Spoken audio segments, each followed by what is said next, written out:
Bonjour tout le monde, ravi d'être avec vous ce matin pour parler product. Moi je m'appelle Simon, je suis cofondateur d'une boîte qui s'appelle Scribe où on fait un outil de collecte et de gestion des feedbacks utilisateurs. On équipe notamment des boîtes comme Monoprix, Orange, Nespresso, Doctolib, Penny Lane et notamment des équipes produits dans ces entreprises-là. Et c'est justement de ces équipes, les équipes produits dont on va parler aujourd'hui avec Maël. Merci en tout cas déjà d'avoir accepté cette invitation et d'être venu jusqu'à Nantes, parce que tu viens de Lyon aujourd'hui. Est-ce que pour commencer, tu peux nous dire qui tu es, Maël ? Oui, bien sûr. Merci à l'équipe 021 de l'invitation. C'est un plaisir de venir ici et puis de pouvoir échanger avec vous. Donc moi, je suis Maël. Je bosse chez Agicap. Je bossais jusqu'à la fin d'année chez Agicap. J'étais CPO. Et avant ça, je suis diplômé d'une école de commerce.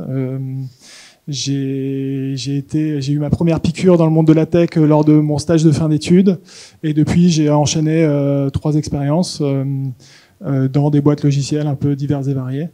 Et voilà, du coup j'adore ce domaine, j'adore ce milieu, et j'ai fini là, ça fait 4 ans et demi que je bossais chez Agicap sur la structuration des équipes produits. Et avant d'arriver chez eux, tu as eu une expérience entrepreneuriale et tu es arrivé presque par hasard en fait chez Agicap parce que aussi tu connaissais un des fondateurs, etc. Mais d'après toi, sur cette phase où finalement tu arrives chez Agicap et tu es la première personne à faire officiellement du product, qu'est-ce qui a d'après toi poussé les fondateurs à chercher quelqu'un pour s'occuper vraiment de ce sujet? Parce que souvent, je pense qu'il y a beaucoup d'entrepreneurs et d'entrepreneuses dans la salle. Au départ, c'est eux qui travaillent sur le produit, qui l'imaginent, qui le conçoivent, etc. À quel moment, pourquoi ils se sont dit là maintenant il faut qu'on ait quelqu'un un peu dédié sur ce sujet dans l'équipe? Oui, tout à fait. C'est une bonne question. Je pense que la réponse est différente en fonction des entreprises, des stades de maturité, des enjeux qu'il y a autour du produit. Là, en l'occurrence, Agicap venait de faire une première levée de fonds, donc un seed. Et donc il y avait 3 cofondateurs. Un cofondateur, Sébastien, qui s'occupait de la partie produit, Customer Success et puis de la direction générale de la boîte. Un deuxième fondateur qui était CTO, qui gérait toutes les équipes tech. Puis un troisième, Clément, qui était en charge des équipes sales. Et je pense que Sébastien a ressenti le besoin, je suis pas dans sa tête, mais pour en avoir discuté avec lui, il a ressenti le besoin de s'entourer d'un premier product manager pour 2 raisons. La première raison, c'est à très court terme, se dire bon ben là on lève, on vient de lever, on doit accélérer, je suis DG de la boîte et je peux pas passer 100% de mon temps sur le développement produit. J'ai plein d'autres sujets qu'il faut que je règle au quotidien, plein de problèmes, du recrutement, enfin voilà, le quotidien d'un DG de start-up en croissance. Et du coup, si j'ai envie que mon produit soit le meilleur produit du marché, et c'est ce que tu cherches à faire quand tu développes une boîte qui est un SaaS, qui est un logiciel, et que c'est ce que tu vends, j'ai besoin de recruter quelqu'un qui va pouvoir m'épauler pour développer ça. Donc ça, c'est la première raison. Et la deuxième raison, je pense que les cofondateurs avaient dès le début une vision assez long terme en fait de ce qu'ils voulaient faire, une ambition assez forte, et ont anticipé le développement de la boîte à un horizon 2 ans, 3 ans, 4 ans. Et en fait, quand tu te projettes à 2 ans, 3 ans, 4 ans, tu te dis, est-ce que c'est moi qui veux porter le produit en tant que fondateur ou pas? Et à partir du moment où la réponse est non, tu sais que tu as intérêt très rapidement à investir sur le recrutement d'un profil qui va gérer le produit, parce que récolter les fruits et les dividendes de quelqu'un qui gère le produit, ça met du temps en fait. C'est pas le mec arrive, je tourne la clé, ça fonctionne. Ça met 6 mois, 12 mois, 18 mois, 24 mois avant d'avoir quelqu'un qui peut vraiment prendre le relais et à qui tu peux confier le bébé. Et donc je pense que c'est pour ça qu'ils ont recruté un profil produit et qu'ils l'ont recruté aussitôt aussi dans le développement de la boîte. Alors, comme t'arrives vraiment après les fondateurs, après les fondatrices qui se sont occupés de ce sujet jusqu'ici, qui ont fait la première version du produit, qui ont une bonne compréhension du marché, quel type de profil tu vas chercher pour ton first PM ou ta first PM? Parce que c'est pas quelqu'un qui va juste exécuter, qui va suivre une méthode parfaite et tout. C'est au début, donc c'est souvent le bordel encore dans les organisations à ce moment-là, etc. Donc, quel type de profil tu vas chercher? Quel type de profil peut-être t'avais, toi, qui, d'après toi, a bien marché? Et quel conseil, là aussi, tu pourrais donner sur le profil qu'on va chercher pour un ou une first PM? Là, de la même manière que sur ta question précédente, je pense qu'il n'y a pas de vérité en soi sur les caractéristiques, les compétences clés à avoir. Alors bien sûr, il y en a une qui me semble assez évidente, c'est d'avoir quelqu'un qui a déjà fait du produit, qui a déjà construit quelque chose. Et en tout cas, moi, si je devais monter une boîte demain et recruter quelqu'un, je recrutais quelqu'un qui a eu les mains dans le cambouis, qui a déjà fait, qui a déjà construit quelque chose, qui a déjà essayé des choses et qui a cette fibre-là. Donc ça, c'est le dénominateur commun, on va dire, c'est la base. Et après, je pense que le deuxième critère qui va être le plus important, c'est d'avoir quelqu'un avec qui, en tant que fondateur, tu te projettes à bosser, tu te projettes à confier ton bébé, parce que en fait, souvent, les fondateurs d'une boîte logicielle ou autre, le produit que tu développes, c'est ton bébé. En fait, te dire, ok, ce mec demain, je vais avoir confiance dans le fait que ça soit lui qui développe le produit de la boîte et qui prennent les décisions à ma place. Ouais, t'auras plus le contrôle et le pouvoir de décider, voilà, surtout, quoi. Idéalement, tu l'as plus. Idéalement, tu lui délègues un maximum de choses et il le fait aussi bien, voire mieux que toi. Et donc ça c'est clé. Et donc je pense que dans la relation qu'on a eue avec Sébastien, avec Lucas, il y a eu ce match en termes de personnalité, en termes de fonctionnement. Et après, bon, ça dépend. Je pense qu'il faut. Enfin, voilà, tu parlais effectivement du fait que c'est le bordel au début d'une boîte, et c'est vrai. Et du coup, tu as besoin d'avoir quelqu'un qui soit câblé un peu avec un mindset entrepreneurial, qui aime bien prendre des risques, qui soit à l'aise dans l'inconnu et qui aime ça et qui est idéalement bon dans ça. Faut quelqu'un qui soit capable d'apprendre rapidement, parce que au début, ton job, effectivement, ça va être d'être PM, donc de développer le produit, mais très rapidement, tu vas devoir recruter des gens, très rapidement, tu vas devoir les manager, très rapidement, tu vas devoir penser la roadmap plus ou moins long terme, être la personne de référence au sein de la boîte sur toutes les questions produits. Donc je pense que tu dois avoir cette volonté, cette capacité à apprendre rapidement. Et voilà. Et après, encore une fois, je pense que le plus important, c'est que la personne que tu recrutes en tant que founder soit alignée avec ton système de valeurs, avec ta manière de faire les choses, et que du coup, tu te sentes à l'aise pour lui donner de plus en plus de place au sein de ton organisation et dans la responsabilité. C'est pas simple quand même de trouver ce genre de profil, parce que là, il y a beaucoup de cases à cocher pour se dire que ça va marcher. Et en même temps, on le disait aussi, c'est pas une étape facile du côté des entrepreneurs, tu vois, qui doivent lâcher, comme tu disais, un peu leur bébé à ce moment-là. À quoi faut faire attention pour que ça marche bien, du coup, un peu ce premier recrutement produit du côté des fondateurs, fondatrices, mais aussi du côté de cette nouvelle personne qui rejoint l'équipe. À quoi faut faire gaffe pour s'assurer que ce moment-là se passe bien et qu'il profite à l'entreprise in fine, d'après toi? C'est une question difficile. Je pense qu'il faut faire gaffe à plein de choses. Je vais répondre plutôt du côté employé, premier product people. Moi, en tout cas, ce qui a fonctionné, et je ne sais pas si c'est la même chose dans toutes les boîtes, mais c'est de comprendre, d'arriver à comprendre ce qui est attendu de toi, de la part des founders, ce qu'ils attendent concrètement de toi en tant que premier recrutement produit. Et je pense que là, il y a plein de setups différents qui vont exister. Moi, en l'occurrence, chez Agicap, ce qui était attendu de moi, c'était de prendre rapidement le delivery, qui était géré par le CTO et le DG de la boîte, et d'être capable de l'améliorer. Et donc de dire, en fait, il y a un truc qui est géré sur PowerPoint, où Sébastien, pour faire ses specs, faisait des captures d'écran de l'app et mettait des flèches sur une slide PowerPoint, en disant faut faire ça sur 3 lignes.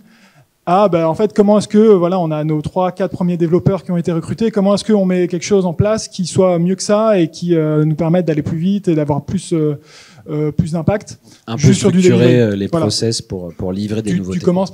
Moi, j'ai commencé par ça parce que c'est ce qui était attendu et c'est là que j'avais de l'espace. J'ai pas commencé par faire de la discovery, où je sais qu'aujourd'hui c'est beaucoup à la mode, ça l'était un peu moins à l'époque, mais j'ai pas commencé par faire de la stratégie, de la roadmap à 3 ans, etc.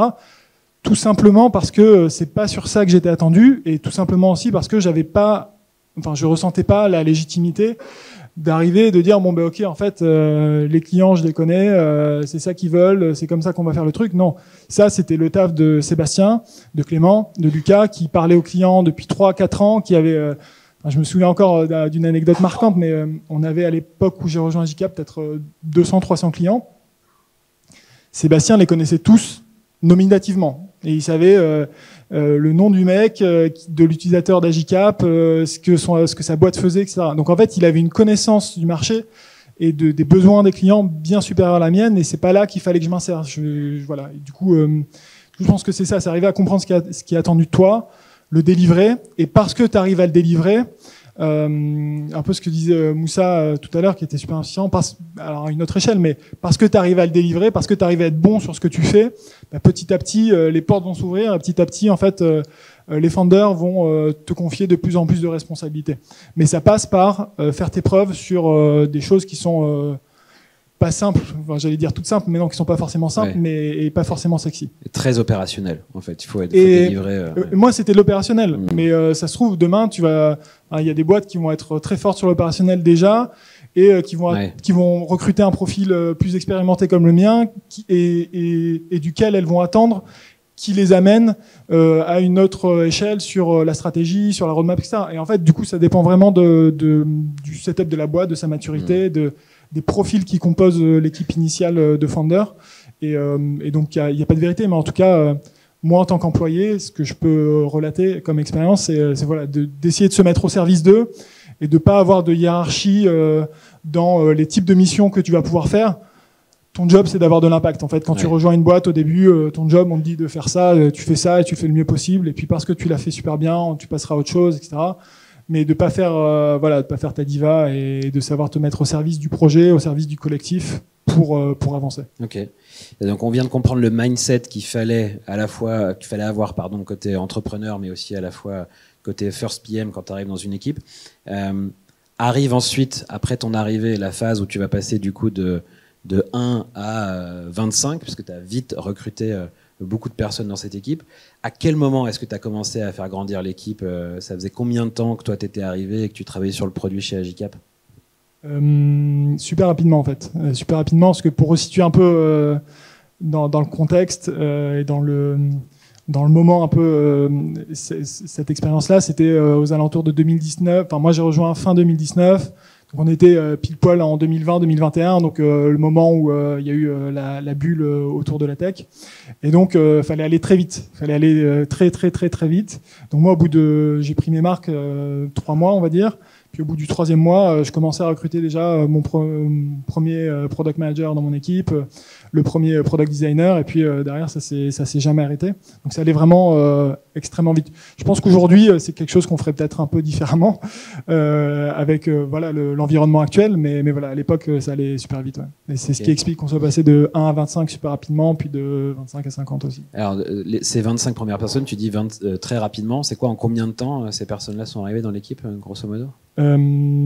J'ai pas, peut-être sur la première année, on a dû passer de 1 à 10, peut-être. Okay. Et donc, quel profil du coup t'es allé chercher? Parce qu'on a vu le profil que tu recommandes, tu vois, par rapport à ton expérience sur le First PM, mais sur ces 10, 25 premières personnes que toi t'es allé chercher, quel profil, quel mindset là aussi t'es allé chercher chez ces gens-là qui arrivent dans une équipe qui est encore pas tout à fait structurée? Tu as commencé à faire des choses, mais ça reste encore un peu artisanal. Et donc, du coup, quel profil, d'après toi, il faut aller chercher dans cette phase de croissance qui est importante, mais qui reste quand même au démarrage de cette croissance-là, quoi? Alors, la vérité, c'est que tu vas chercher les profils que tu peux chercher déjà. Aujourd'hui, Agicap, c'est une grosse boîte, on est 600 et c'est facile de recruter. Quand t'es 5, 10, 15, 20, t'es personne en fait. T'es personne. Nous à l'époque, il y avait les Payfit, les Spendesk, les Doctolib, etc. qui étaient super sexy en fait pour les profils qu'on cherchait. Et donc tout ce marché-là, il est inaccessible pour toi. Et on a fait l'erreur, enfin je sais pas si c'est une erreur, mais en tout cas au début, on se disait ok, on va aller chercher des PM chez Spendesk, chez Payfit, parce que c'est des mecs qui l'ont déjà vu, etc. Et c'est là qu'on veut être dans X années. Donc on va aller chercher des profils chez eux. On n'y est pas arrivé, on n'y est vraiment pas du tout arrivé. C'est pas que ça n'a pas marché, c'est qu'ils sont pas venus. C'est qu'ils sont pas venus. Ouais, okay. On arrivait à leur parler, mais on n'était pas compétitif sur les salaires, sur la sexiness de la boîte, etc. Donc on n'est pas allé chercher ces profils-là.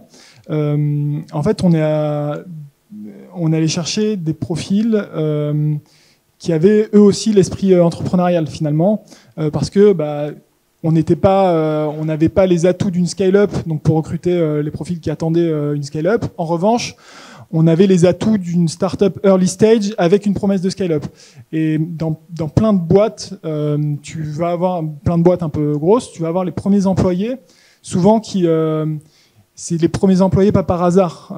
C'est des premiers employés parce que ils aiment les projets qui démarrent, ils aiment les projets où tu peux mettre tout le monde autour d'une table, où ça va vite, etc.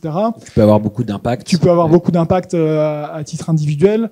Et du coup, on est passé d'une stratégie où on allait chercher des profils, cibler des profils PM un peu lambda avec 2-3 ans d'expérience dans les scale-up, à aller taper plutôt des premiers employés de boîtes qui avaient bien fonctionné ou de boîtes qui n'avaient pas fonctionné, mais qui du coup allaient apprécier nous ce qu'on avait à leur proposer, de dire voilà, on est petit, mais demain on veut être gros, et le fait de rejoindre tôt, ça vous permettra de prendre des postes à responsabilité demain. Et donc on est tombé sur des profils pour lesquels ce discours a parlé. Le premier profil que j'ai recruté, c'est Marine Dio, donc qui faisait partie des 50 premiers employés de Doctolib et qui a fait le 50 1200 à l'époque où elle est partie, et qui n'a pas commencé par du produit. Elle a commencé par du customer success, et de customer success, elle est passée sur du product knowledge, donc tout ce qui est documentation, formation interne, etc. Mais donc voilà, en fait, elle n'avait jamais fait de produit, mais elle avait vu ce scale et elle avait été confrontée à du produit, à du client, etc. Donc c'est ce qui m'a attiré chez elle, et c'est ce qui a fait que je l'ai recrutée. Donc ça veut dire qu'il faut que tu sois aussi capable de prendre un peu des risques, parce que là, tu vas pas chercher quelqu'un qui cochait des cases de compétences classiques product, mais que tu t'es dit, je pense quand même que ça peut fitter avec nos besoins, le stade de la boîte. T'es obligé de prendre des risques. T'es obligé de prendre des risques. Le marché n'est pas ouvert quand t'es petit. C'est hyper dur de recruter. Et donc moi j'ai pris le parti. On a pris le parti, parce que c'était la philosophie des co-founders aussi, de recruter des profils qui avaient le mindset, qui avaient la capacité d'apprendre, et pas forcément une expérience super poussée sur tel sujet ou tel sujet. En fait, on a toujours fait ça, toujours pris des early stage, en tout cas sur les 50-100 premiers employés, des gens qui avaient du potentiel, la tête bien faite, et l'envie et la capacité d'apprendre, et ça s'est super bien passé, parce qu'au début, en fait, il n'y a pas de vérité dans ce que tu fais. Il faut que tu cherches, il n'y a pas le playbook qu'on te donne et que tu vas arriver à répliquer. En fait, ton job, c'est de chercher. Et donc c'est ces personnes-là qui sont les plus adaptées, je pense, pour chercher au début. Donc toi, à ce moment-là, ton rôle il change aussi, parce que tu arrives pour commencer à faire du produit, et puis très rapidement après, tu dois recruter, manager, etc.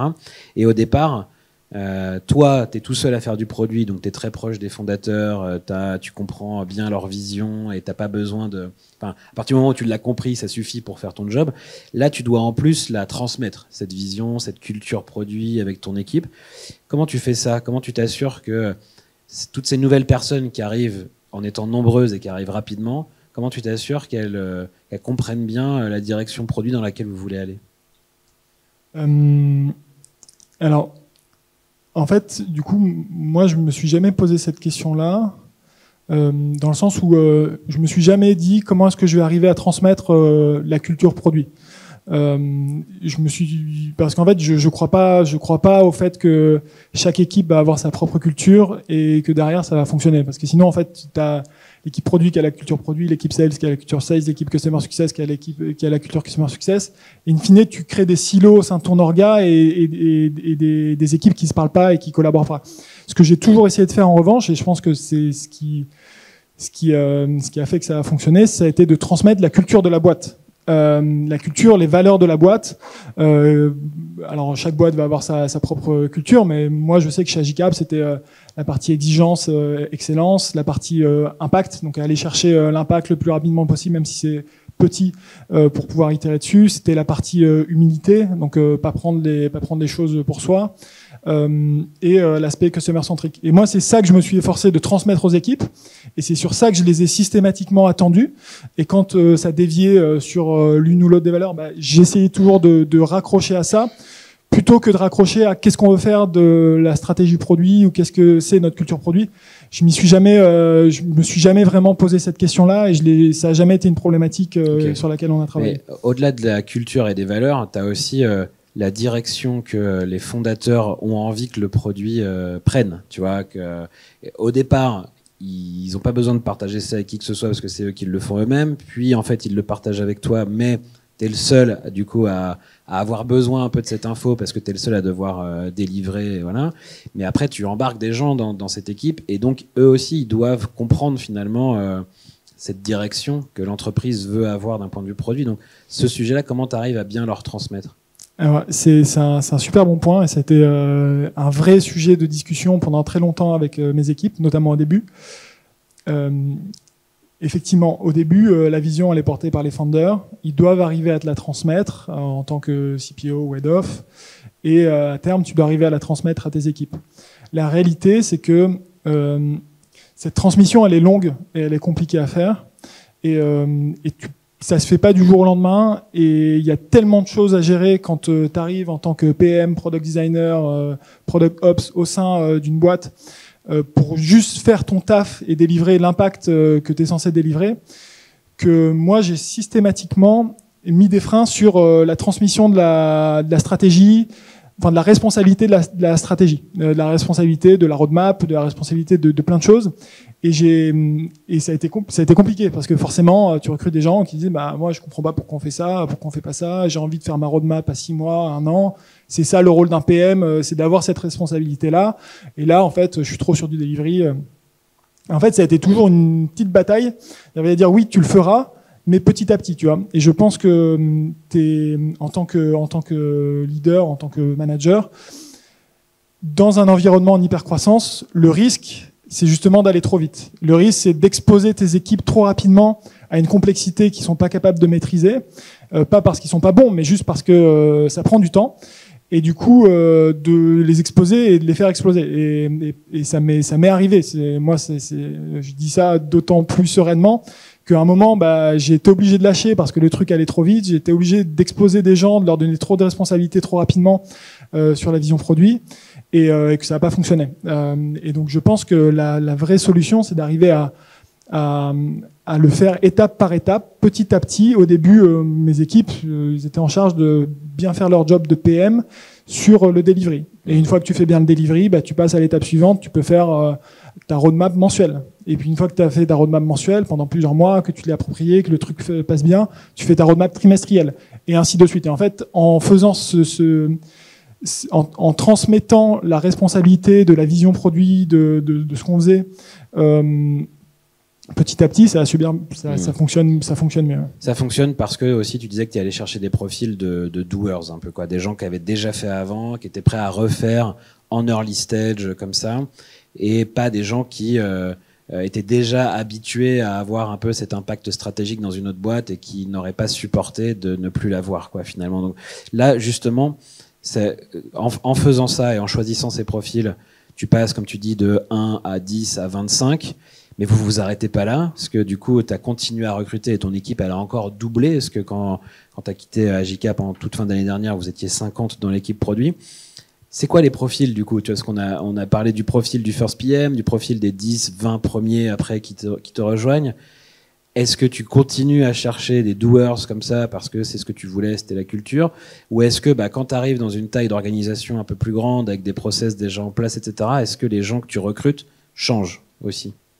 Non, ça change forcément. Ça change forcément, et en fait, ça ne fait que s'adapter parce que en fait, tu recrutes des profils qui sont adaptés au stade de développement de ta boîte, et donc pour lesquels l'histoire que tu racontes va résonner, va faire sens. Et donc au début, voilà, tu recrutes ce que tu peux, mais surtout tu recrutes des profils qui ont envie de prendre de la place, sur lesquels tu vas te projeter toi, de dire en fait demain c'est mes managers, ces personnes-là, et elles ont la capacité de builder, elles ont la capacité de gérer des équipes, de les embarquer derrière elles. Donc c'est ce que tu vas recruter. Et puis après, en fait, au bout de 25, tu peux pas avoir que des managers, tu peux pas avoir que des head-off, etc. Donc tu es obligé de recruter des personnes où tu vas te dire ça va plutôt être des experts, et c'est des personnes qui sont passionnées par leur métier et qui vont se projeter, et sur lesquelles je vais pas avoir de problème de dire en fait dans 1 an, dans 2 ans, ce mec là il va vouloir être manager, mais en fait j'ai que des managers. Donc tu t'adaptes en fait dans ce que tu vas recruter pour pas avoir de problème sur la suite, et pour être en mesure de faire grossir ton équipe de manière cohérente. Et donc ça, c'est une première caractéristique des personnes que tu vas recruter. Et la deuxième caractéristique, c'est tu vas être amené aussi, plus ton équipe produit grossit, plus ta boîte grossit, plus tu vas avoir besoin d'expertise sur des sujets particuliers, ce qui n'était pas le cas au début. Au début, tu as besoin de profils généralistes parce que le mec il va passer d'un sujet A à un sujet B, à un sujet C, à un sujet D dans la journée. Plus tu avances, plus les périmètres se spécialisent et plus tu as besoin de personnes qui vont être expertes du paiement, qui vont être expertes de la réconciliation bancaire, de la connectivité ERP, etc. Et donc plus tu vas chercher ces profils-là dans ce que tu recrutes, parce que aussi tu peux te le permettre. Mais ça veut dire aussi, parce que tu disais que ceux qui étaient là un peu au début sont devenus tes managers et après tu as recruté des gens qui n'avaient pas forcément vocation ou l'envie de devenir manager. Ça veut dire qu'en fait, vous avez fait peu de recrutement en externe sur des postes justement de management, de middle management, et c'est vraiment, on revient un peu au début de la discussion qu'on avait, mais le choix des premiers profils qui te rejoignent, il est clé, il est encore moins simple que ce qu'on disait tout à l'heure, parce qu'en plus, c'est des gens qui doivent à un moment donné avoir la capacité de piloter leur équipe et pas de rester uniquement dans l'exécution à terme, quoi. Ouais, exactement, c'est ce qu'on est allé chercher dans ces premiers profils, et je pense que c'est essentiel de le faire parce que, en fait, dans une start-up, tout va extrêmement vite. Et la clé en fait de la réussite, c'est la vélocité. Et donc c'est savoir qui va être l'équipe qui va aller le plus vite pour exécuter sur la partie commerciale, sur la partie marketing, sur la partie produit. Et en fait, quand tu recrutes un profil externe, tu perds énormément de temps. Tu perds les 3 mois du recrutement. Tu dois s'approprier la boîte, le produit, les clients. Tu perds ces 6 mois, 1 an d'appropriation des clients, des enjeux, etc. Et puis après, le mec commence à délivrer. Mais en fait, tu as perdu 18 mois, 12-18 mois. Et à l'échelle d'une boîte qui est censée doubler, tripler son volume d'affaires ou ses effectifs tous les ans, en fait, 18 mois, c'est énorme. Et donc, la capacité à capitaliser sur les profils que tu as en interne, elle est extrêmement importante. Et c'est pour ça qu'il ne faut pas se planter. Et moi, sur ce point-là, alors là, j'en parle comme si j'avais la science infuse et que c'est moi qui ai inventé le truc. C'est Sébastien, c'est Clément, c'est Lucas, qui ont été hyper pointilleux dès le début d'Agicap sur les premiers recrutements qu'ils ont fait. Et moi, je me souviens, au début, je prenais les profils que j'avais et j'en avais pas 150, mais j'ai pris beaucoup de noms par Sébastien. Non, ce profil-là, il pourra pas évoluer, non, truc, machin. Et pareil côté tech, et pareil côté sales. Et ce qui fait que derrière, tu as une équipe qui peut prendre le relais et qui peut t'alléger toi en tant que founder et qui peut permettre que la boîte grossisse de manière rapide et saine. Alors justement, j'imagine qu'on a des fondateurs, des fondatrices dans la salle, on a peut-être aussi des gens qui font du produit.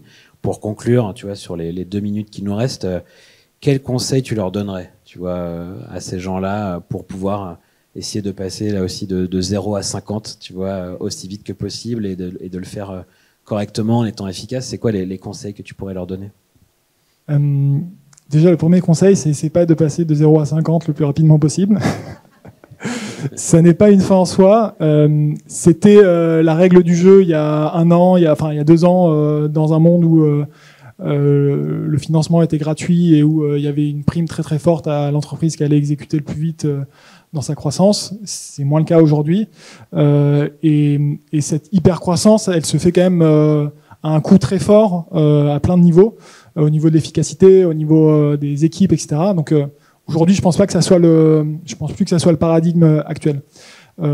Ceci étant dit, je pense que un des fondamentaux qui reste, c'est très tôt ne pas faire de concessions sur les premiers profils qui sont recrutés et de toujours essayer de recruter des personnes qui seront tes managers de demain et qui seront les leaders de la boîte de demain. Alors, ça n'a pas besoin d'être une hyper croissance, mais te dire, en fait, si je me projette à 10 ans, est-ce que cette personne-là que je recrute aujourd'hui, dans 2 ans, 3 ans, 4 ans, 5 ans, ça peut être la personne qui va gérer tout ce département ou pas.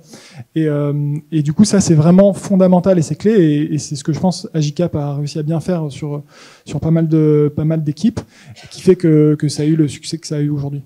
J'ai l'impression aussi qu'il y a un message clé un peu sous-jacent à ce que tu nous as dit, c'est que ils t'ont fait confiance aussi quand même au départ. Tu vois, ils t'ont donné les clés de ce produit-là. Ils ont cru en toi sur ta capacité à croître, tu vois. Mais il y a ce côté, ok, on te confie ça, on a confiance en toi dans ta capacité à l'exécuter. Cette notion de confiance, elle est importante. Quand même. Ouais, tout à fait. Et elle est, je suis pas revenu dessus parce que c'est le fondement de tout. Et tu ne vas pas recruter un profil qui va prendre demain la direction de ton produit si t'en as pas besoin, ou si tu es dans une équipe où tu te dis en fait c'est moi qui vais gérer le produit demain, tu recrutes pas le même profil. Donc effectivement, si tu commences à recruter ce profil-là, c'est pour lui donner les clés et c'est pour l'exposer de plus en plus, et c'est pour toi en tant que dirigeant de la boîte, fondateur, aller te concentrer sur d'autres sujets. Et ça a été effectivement toujours le fil rouge de la relation que j'ai eue avec les fondateurs, c'est se dire nous on te fait confiance, pas aveugle, hein, mais il y a toujours eu du contrôle, toujours eu du challenge. Mais voilà, c'est toi qui es censé prendre la responsabilité, et on va te challenger, et on va attendre toujours un petit peu plus de toi. Mais c'est toi qui gères le produit. Top. Eh ben écoute, un grand merci d'avoir retracé tout ce parcours. Merci. Merci beaucoup Maël.